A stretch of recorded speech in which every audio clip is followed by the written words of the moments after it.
he gives me Marcelo vibes. Marcelo aura. And I know there's people gonna say Stricto, you're chatting shit. But surely you lot can see it. Surely it's not just me. I went from strict to stricto, strict. Understand? Only person I owe is myself. Stricto. Yes, people. Welcome back to my channel. Big Stricto here. Don't forget to like, share, subscribe, whatever it is that these other YouTubers tell you to do. But do it for me. Match day, Champions League reactions. Arsenal 3, Monaco 0.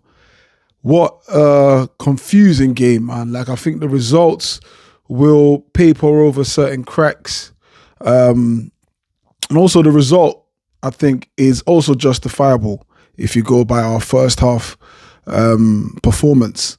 Man, it's concerning. Honestly, the finishing. We are finished when it comes to finishing. Is poor.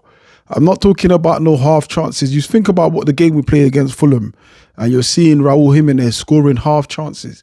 Here, we've got full chances, obvious open chances, and we are hitting them wide or hitting at the goalkeeper. I mean, it's no secret now. Gabriel Jesus has to start learning Arabic now. I think that should be his destination come January. Honestly, and what's crazy is there was a time when, if you don't remember, when Jesus went off injured and we were all like, shit, like Jesus has gone off, you know, and then Nketiah came in and he filled in, he scored goals. You know, what happened to that Jesus, bruv? Like that Jesus where, you know, the thought of him not playing worries you. You know, this guy now his confidence is finished, man. Like, I mean, what a great ball from Kivio in the first place.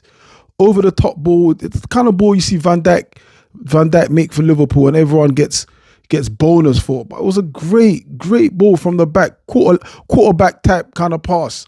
Over the defense, straight into your path, bro. You've got the freedom of the goal. Left, right, lower down, right, lower down, left, up. Any finish, bro. It hits it at the keeper, man. I think we all knew as well. Like certainly knew. I would have been more surprised if he scored. So when he missed, it was like, yeah, that's just where Jesus is at the moment, you know. And he had another chance where, again, I think, did he hit at the keeper? I think he did. Yeah, he hit at the keeper again, you know. But it weren't just him. Same from Odegaard. Odegaard's pinched the ball, almost reminiscent of Fabregas against Tottenham at the Emirates that time when he picked it up from the halfway line, got through and slotted it. You know, I mean, he goes through. Odegaard's kind of like worried, worried about the defender making a challenge, possibly because the injury he's coming back from. So he's sort of put himself in front of the defender, sort of that making the defender not be able to make a challenge. Otherwise gives away a penalty or a red card, that sort of thing. But even that finish was woeful, man. Martinelli as well, man. Man, I love the kid, bro.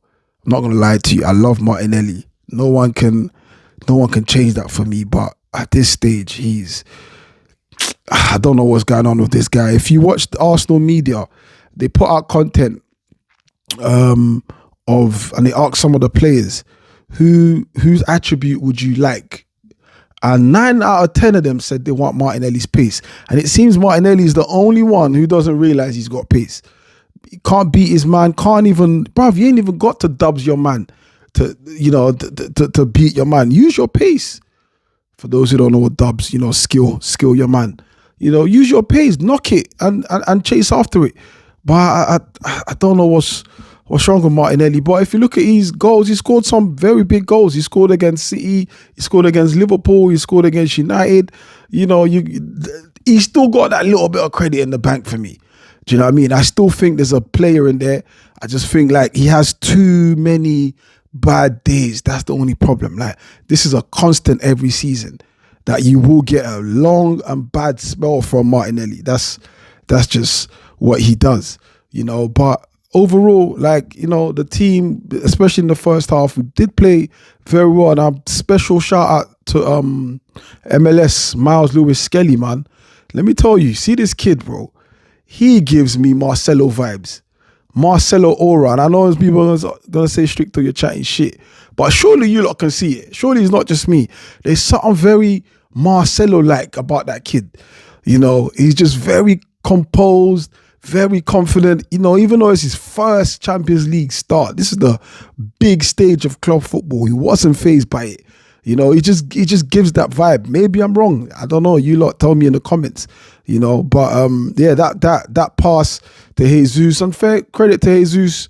I mean, if you'd have got that pass wrong, Jesus, then, bruv, just, yeah, I mean, get on a flight from the Emirates. True say we're sponsored by the airline, straight to Abu Dhabi or flipping the Saudi. Out there, go out there, man. Do you know what I mean? But he got it right. It was a good pass, and nothing really much Saka could do other than score. It was that put on a plate for him. You know, again, Saka, another goal, well, goals. You know, another goals. You know, he's added to the whole contribution and assist, and you know, man, I don't give that boy enough praise. It's almost like I said, it's almost like it's become normal for Saka to do what he does. Like, we don't even talk about it, you know, but he's one of the most consistent players, one of the most consistent performers in our team. There's no doubt about it, you know, but yeah, I mean, overall, 3-0 on the performance of that second half. It looks like it flattered us, but on the balance of the whole game in the first half, that we should have been 3-4-0 up in the first half.